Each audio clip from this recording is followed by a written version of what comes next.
Ok. Bueno, entonces, acá como nosotros vemos, vamos a hablar un poquito de una fractura muy frecuente en el húmero, ¿sí? Esta es una radiografía, eh, una radiografía antero-posterior del húmero, donde acá nosotros podemos observar la articulación glenumeral. Acá encontramos la cabeza del húmero. Esto es el tercio medio o la diáfisis del húmero. Y acá encontramos el tercio distal, ¿sí? A nivel del codo del húmero. Acá podemos observar nosotros una fractura del tercio medio del húmero, que es una fractura muy frecuente, ¿sí? Sobre todo en algún tipo de deportes, sobre todo en aquellos deportes de contacto, por ejemplo, judo, karate, en el rugby. Es muy frecuente también en el fútbol, cuando uno cae y apoya la palma de la mano sobre el suelo, o en personas o en pacientes de la tercera edad que, que se caen fuera desde su misma altura. Por ejemplo, una caída por un mecanismo indirecto, en donde, por ejemplo, el paciente se tropieza y cae apoyando el hombro contra el suelo. Entonces, la fractura de la diáfisis humeral, como le dice, es el 3% del total de las fracturas. Es mayoría, o la mayoría del trauma es de alta energía, o sea, por un fuerte impacto, por un golpe, un traumatismo directo, como acá lo dice, la mayoría trauma directo. La mayoría de las fracturas del húmero son manejadas ortopédicamente con buen resultado. ¿A qué se refiere manejada ortopédicamente? A estos pacientes o a los pacientes que sufren este tipo de fractura, se utiliza solamente un cabestrillo, ¿sí? Hoy en día, o un yeso brachiopalmar, en donde el yeso va desde el tercio proximal del brazo hasta por encima de la muñeca. En casos en donde este tipo de fracturas o cualquier tipo de fracturas ya produzca algún daño nervioso, de algún nervio, de alguna arteria, o si es una fractura expuesta, en donde el fragmento óseo sale ya por fuera de la piel, ahí sí ya el tratamiento ya es quirúrgico. Y a este tipo de fracturas, o en las fracturas en donde el fragmento no sale por fuera o no atraviesa la piel y a nivel muscular, se llaman fracturas cerradas. Y las fracturas abiertas son aquellas fracturas en donde el fragmento óseo sí ya sale por fuera de la piel. El mecanismo, como dijimos, mecanismo directo, es el mecanismo más frecuente. Un accidente, o por ejemplo el karate, el judo, ¿sí? El rugby, por ejemplo, que son deportes de contacto. El mecanismo indirecto, que fue lo que yo les dije, es por una caída, ¿sí? Caída con mano en hiperextensión. Ustedes pueden observar acá la muñeca, se encuentra en hiperextensión, una caída sobre el codo, ¿sí? Y esto produce una contracción violenta de los músculos del hombro, del deltoides, del pectoral mayor, y eso hace que el fragmento se pueda desplazar de un lado o de otro lado. Acá, por ejemplo, nosotros podemos observar una fractura, ¿sí? Por debajo de la cabeza del húmero, ¿sí?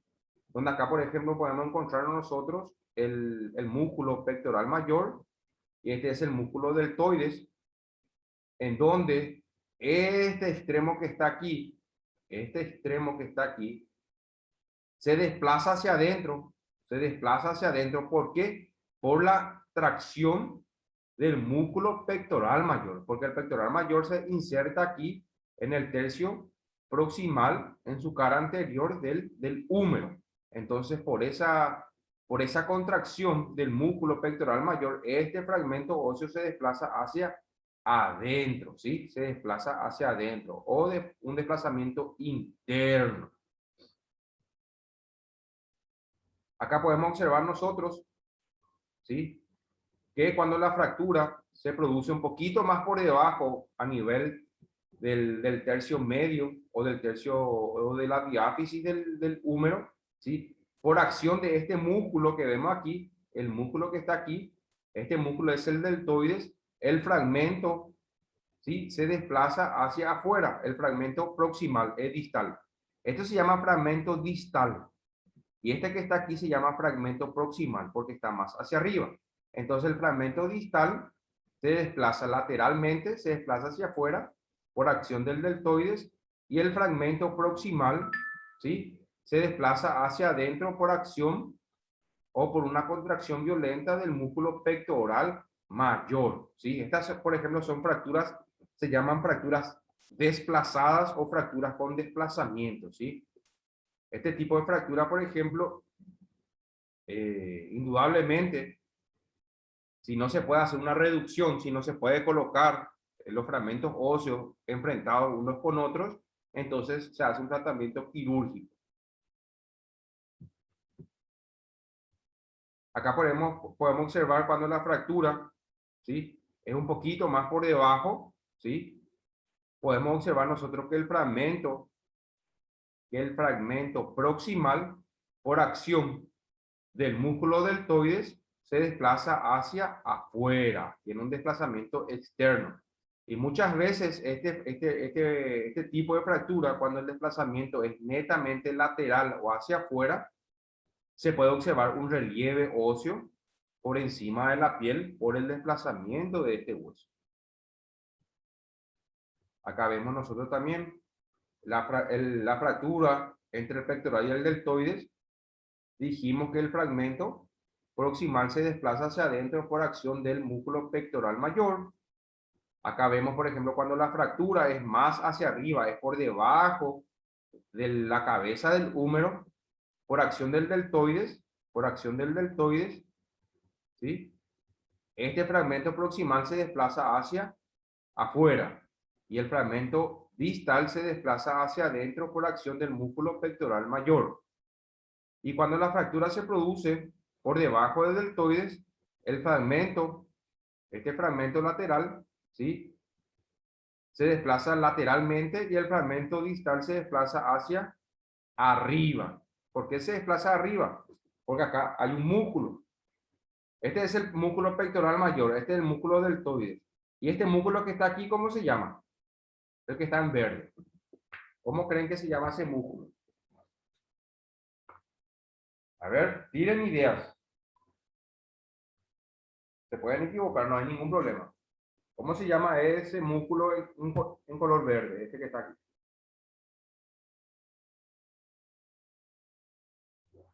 Chicos, ¿cómo se llama el músculo este? ¿O qué músculo puede ser? Este que está aquí. Se llama músculo córaco braquial. O córaco humeral. Este verde que está aquí. En la fractura de la diáfisis del húmero, ¿sí? Pueden ser lesiones abiertas, ¿sí? Abiertas dijimos que son aquellas fracturas en donde el fragmento óseo ya se desplaza por fuera de la piel. Puede ser una lesión periarticular alrededor de la articulación, por ejemplo, esta que está aquí, es una fractura periarticular porque está cerca de la articulación. Puede haber lesión nerviosa, ¿sí? Acá, por ejemplo, nosotros encontramos por delante del húmero hay un nervio que se llama nervio mediano, por dentro hay un nervio que se llama nervio cubital, por detrás hay un nervio que se llama nervio radial. Acá también hay un nervio que se llama nervio circunflejo o nervio axilar. Entonces, de acuerdo a la disposición del fragmento óseo o al desplazamiento del fragmento, puede lesionar uno de esos nervios. Lesión vascular. Acá, por ejemplo, en la parte anterior encontramos una arteria que se llama arteria humeral. El cuadro clínico de una fractura del húmero, dolor intenso en el foco de la fractura, va a haber edema, deformidad, o sea, el brazo va a presentar una deformación, que fue lo que yo les dije. Si el fragmento óseo se desplaza hacia afuera, evidentemente acá va a haber una saliente de ese fragmento óseo. Eso se llama deformidad. Movilidad normal, el paciente no va a poder mover el hombro y no va a poder mover el codo por el dolor que va a presentar. Acortamientos, va a haber un acortamiento de los músculos y va a hacer que el brazo se desplace un poquito más hacia arriba. Crépito, crépito se refiere a crepitaciones, va a haber como unos chasquidos ahí. Cuando hace movimiento se van a escuchar como unos chasquidos. Y posición antiálgica o antálgica.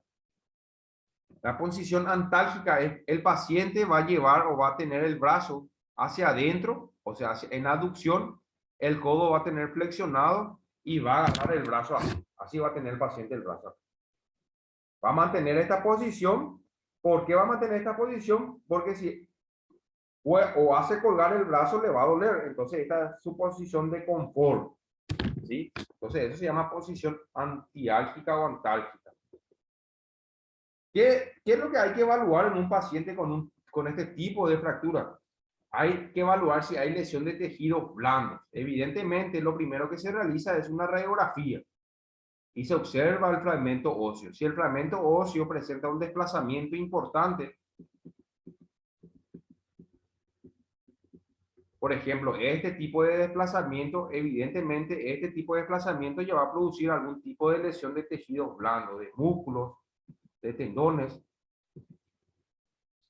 Examinar el estado neurovascular. Neurovascular, ¿qué quiere decir? Hay que evaluar la sensibilidad del paciente, la sensibilidad táctil, térmica y dolorosa para ver si el nervio sufrió algún tipo de daño. Vascular, hay que evaluar el pulso, sobre todo el pulso radial, ¿sí? Evidentemente, si el pulso radial está disminuido, eso quiere decir que hay una lesión de la arteria humeral. Y evaluaciones articulares. Evaluaciones articulares se refieren a movimientos, si el paciente puede llevar la mano arriba, si puede hacer algún tipo de movimiento. Luego tenemos un tipo de fractura que se llama fractura supracondilia. La fractura supracondilia del húmero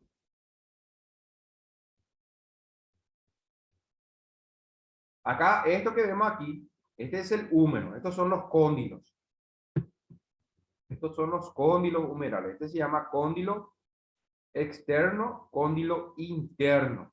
Entonces la fractura supracondilia es a este nivel aquí. Por eso se le llama fractura supracondilia, porque es por encima de los cóndilos. La fractura supracondilia es ya más a nivel del codo. Eso se llama fractura supracondilia. Entonces, la fractura supracondilia humeral afecta la región metafisaria distal del húmero inmediatamente por arriba de los epicóndilos o los cóndilos del húmero. Es propia de la edad pediátrica y la más frecuente en este grupo de edad, sobre todo en menores de 10 años. Entonces, menores de 10 años, ¿sí? Es frecuente la fractura supracondilia y la fractura supracondilia se da por dos movimientos, por extensión y por flexión. ¿Extensión o flexión de qué? Del codo, dependiendo si el codo está en extensión o si el codo está en flexión cuando el paciente se cae. Por extensión es la más frecuente, corresponde al 95% de los tipos o el tipo de fractura supracondilia, ¿sí? Y se produce generalmente por un mecanismo indirecto cuando el niño cae apoyando la palma de la mano en el piso, que fue lo que le mostré hace rato en esta imagen. Acá.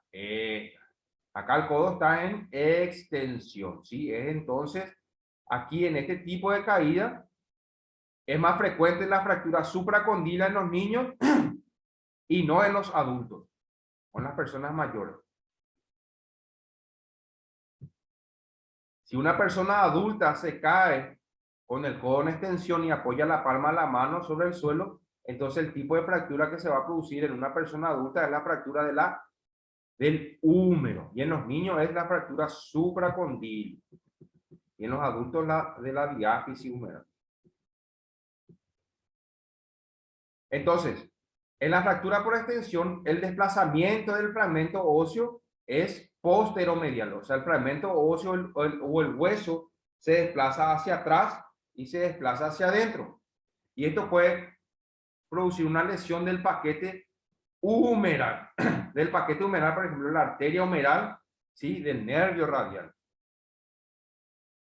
Por ejemplo, nosotros podemos observar aquí una imagen lateral. Una imagen lateral, ¿sí? Del codo. Donde acá podemos observar nosotros que el fragmento en la fractura supracondilla, acá el fragmento óseo se desplaza hacia atrás y hacia adentro, ¿sí? Por ejemplo, nosotros podemos observar acá, este es el radio, este es el cúbito, este es una vista posterior del codo, es una vista hacia atrás. Entonces, el fragmento óseo en las fracturas por extensión supracondilia, el desplazamiento de la fractura es posteromedial, es hacia atrás y hacia adentro. En los mecanismos por flexión es menos frecuente y corresponde solamente al 5% de la fractura supracondilia. ¿Ven? Y acá el fragmento óseo ya se desplaza hacia adelante y hacia afuera. Y acá el desplazamiento es hacia atrás y hacia adentro. Entonces, eso es lo que tienen que manejar. Cuando el niño se cae con la palma de la mano apoyada sobre el suelo y el codo se encuentra extendido, entonces lo más probable es que el fragmento óseo se desplaza hacia atrás y hacia adentro. Pero cuando el niño se cae apoyando el codo contra el suelo, entonces el tipo de fractura es por flexión y el fragmento óseo se desplaza hacia adelante y hacia afuera. Los síntomas: dolor, aumento del volumen de toda la región del codo, o sea, va a estar edematizado, dificultad para mover el codo y dolor. El dolor va a aumentar con el movimiento pasivo y con la presión externa. O sea, si nosotros le movemos al paciente el codo, eso va a producir o va a generar un mayor dolor. Y si palpamos o hacemos una presión sobre esa estructura fracturada, también le va a doler. Va a haber edema, ¿sí? El cual varía de la intensidad dependiendo del grado del desplazamiento de la fractura y de su tiempo de evolución. Y va a haber algún tipo de deformidad también.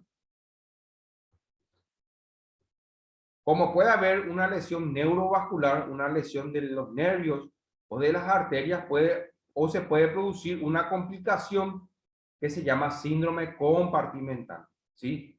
Porque el niño o el paciente que sufrió esta fractura, como no le llega buena circulación de sangre al antebrazo, a la muñeca y a los dedos, puede sufrir este síndrome compartimental. Y este síndrome compartimental se le llama isquemia de Bollmann, ¿sí? Isquemia de Bollmann.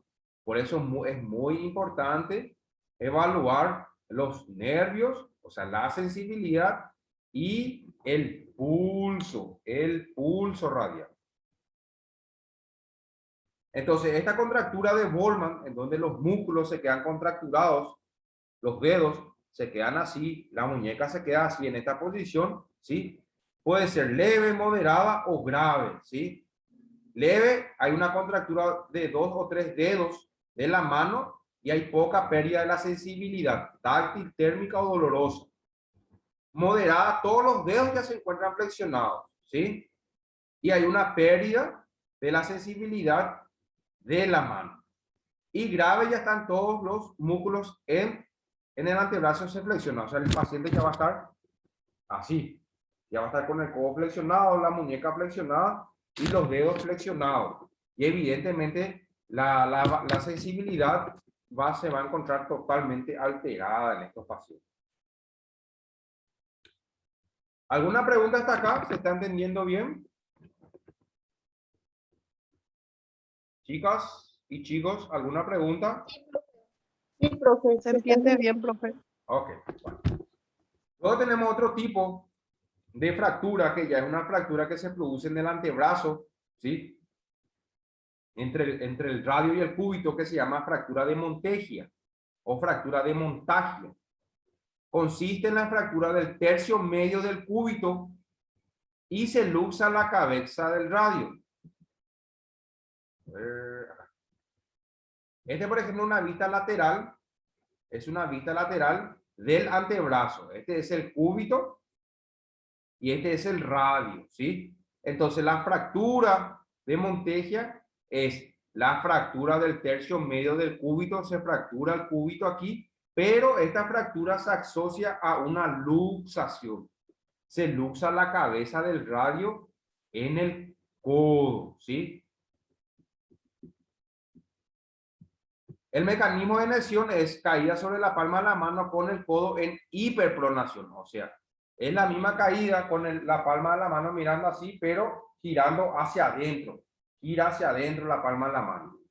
Generalmente el traumatismo directo aplicado sobre la parte posterior del antebrazo, produciendo primero la fractura del cúbito. Primero se fractura el hueso, el cúbito, y luego se luxa el radio hacia adelante. Los factores de riesgo: edad avanzada en los pacientes mayores, osteoporosis, evidentemente aquellos pacientes que presentan osteoporosis van a ser más propensos a sufrir algún tipo de fractura, porque la densidad y la resistencia de los huesos se van a encontrar disminuidas por una mala nutrición, porque no va a haber buenos nutrientes como fósforo, calcio, magnesio, alteraciones óseas congénitas. Si el paciente luego tiene una alteración congénita de los huesos, una alteración en el crecimiento de los huesos, por ejemplo, reducción de la masa muscular si tiene una atrofia muscular, y sobre todo en deportes de contacto. Entonces, la fractura de Monteggia es la fractura del tercio medio del cúbito más la luxación de la cabeza del radio. Esta articulación que está aquí se llama radio cubital superior, en donde el radio se articula con el cúbito a nivel del codo. Luego hay otra articulación, radio cubital inferior, que se encuentra en ¿dónde? ¿Dónde se encuentra la articulación radio cubital inferior?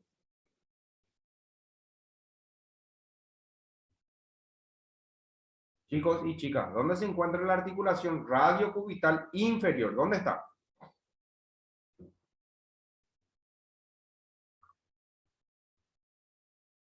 ¿Ustedes me escuchan o no me escuchan? ¿O se hacen que no me escuchan? Sí, te escuchamos, profesor. Pero no se acuerdan dónde está la articulación. No. No. Entonces, la articulación radiocubital inferior también se encuentra en la muñeca, ¿sí? Entonces, la fractura de Monteggia es fractura del tercio medio del cúbito más la luxación radiocubital superior. No, esto no hace falta. Clínica: deformidad. Generalmente en todas las fracturas, la clínica o la sintomatología son lo mismo.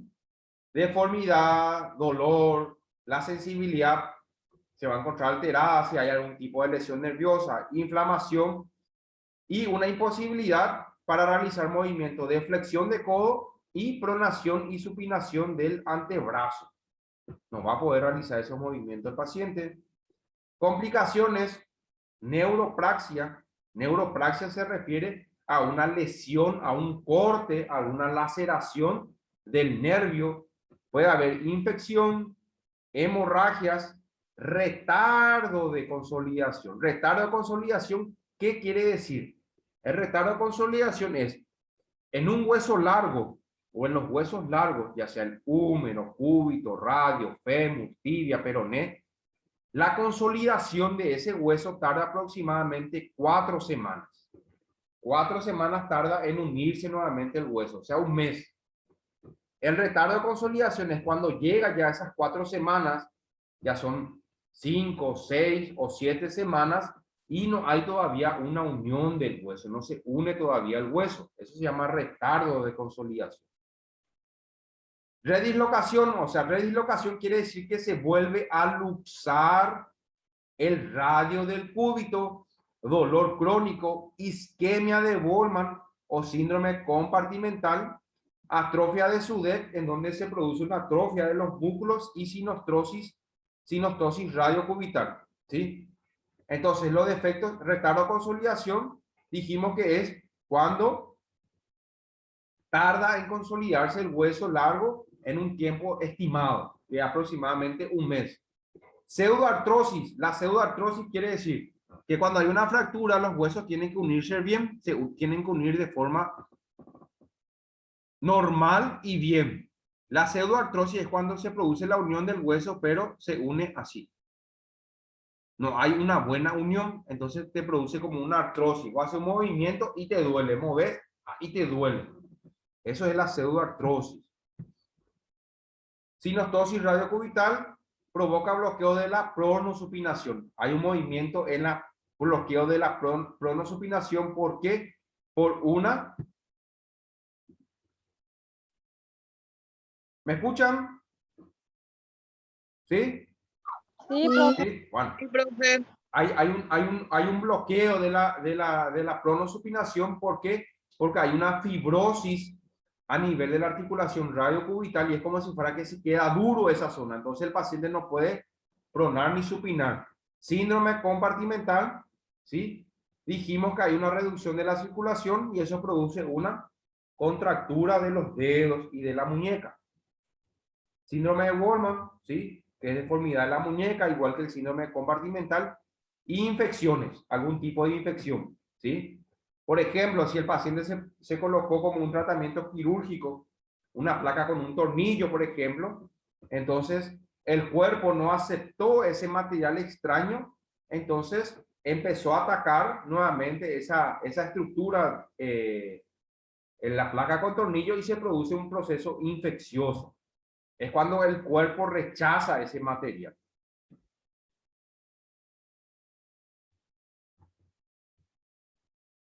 Luego tenemos una fractura, ¿sí? Esta fractura que se llama fractura de Galeazzi acá.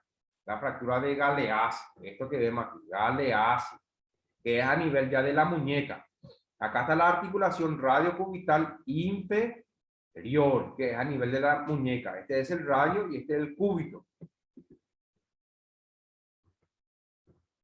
Entonces, la fractura de Galeazzi consiste en la fractura del presente del tercio medio e inferior del radio, ¿sí? Y se produce una luxación, ¿sí? Radiocubital distal. O sea, en la fractura de Galeazzi se fractura el tercio distal del radio a nivel de la muñeca y se luxa la articulación radiocubital inferior. Y la fractura de Montegia se fractura el tercio medio del cúbito y se luxa la articulación radiocubital superior.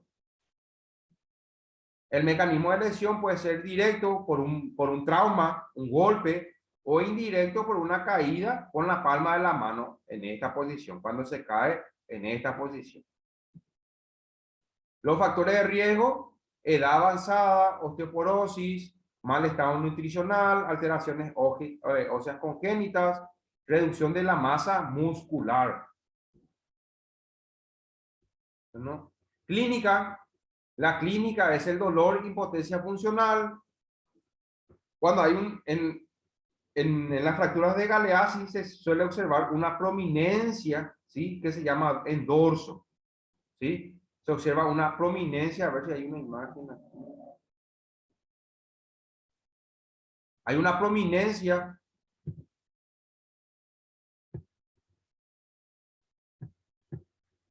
Hay una prominencia. O sea, esto, el huesito se observa a este nivel, es como si fuera que el hueso sale hacia afuera, ¿sí? Eso quiere decir angulación. Hay una angulación de ese fragmento óseo. Movilidad normal, hay edema, equimosis o equimosis, que es el hematoma. Hay moretones a este nivel. Crepitación ósea, ¿sí? Y puede haber también lesión de vasos y de nervios. ¿Qué nervio ahí nosotros tenemos? Tenemos el nervio mediano, el nervio radial, el nervio cubital, y las arterias tenemos arteria radial y tenemos la arteria cubital que se pueden lesionar. Complicaciones: una complicación aguda que puede presentarse en poco tiempo. Tenemos síndrome compartimental, las complicaciones tardías que ya son después de un buen tiempo, después de un mes y medio, ¿sí? Puede haber limitación en pronosupinación, retardo de consolidación, artritis, pseudoartrosis, callo vicioso, es cuando no se produce una buena osificación, la sinostosis, que hay alteración en la pronosupinación, una distrofia, simpática refleja, donde el músculo se encuentra contracturado, síndrome del túnel carpiano, que fue lo que vimos en la clase pasada, atrapamiento de músculos y tendones y algún proceso infeccioso. Luego tenemos otra fractura en la muñeca, ¿sí? Que es la fractura de Coles, ¿sí? Que es la fractura que se produce a nivel del radio, ¿sí? A nivel del radio en el tercio distal del radio, pero no se asocia a una luxación radiocubital inferior. Cuando se fractura el radio y se luxa la radiocubital inferior, eso se llama fractura de Galeazzi. En la fractura de Coles solamente se fractura el radio, su parte distal, ¿sí? Acá, por ejemplo, nosotros podemos observar la fractura de Coles, ¿sí? Acá. Acá se observa el trazo de la fractura, una fractura transversal, en donde no se observa una luxación del cúbito. Acá el cúbito está cerca del radio, entonces es una fractura de Coles. Acá vemos que la fractura de Coles es característica el dorso entendedor, queda así la muñeca. Entonces cuando el paciente se cae, se fractura y el dorso de la mano queda en esta posición, entonces es una fractura de Coles lo más frecuente por esta disposición. Puede haber una inclinación radial del fragmento óseo, ¿ven? Acá. Una inclinación radial. Acá hay otro tipo de fractura que se llama fractura de Smith. La fractura de Coles es cuando uno cae con la palma de la mano así. Y la fractura de Smith es cuando uno cae con la palma de la mano en esta posición, así. Se llama fracturas de Coles o fractura de Coles invertida, ¿sí?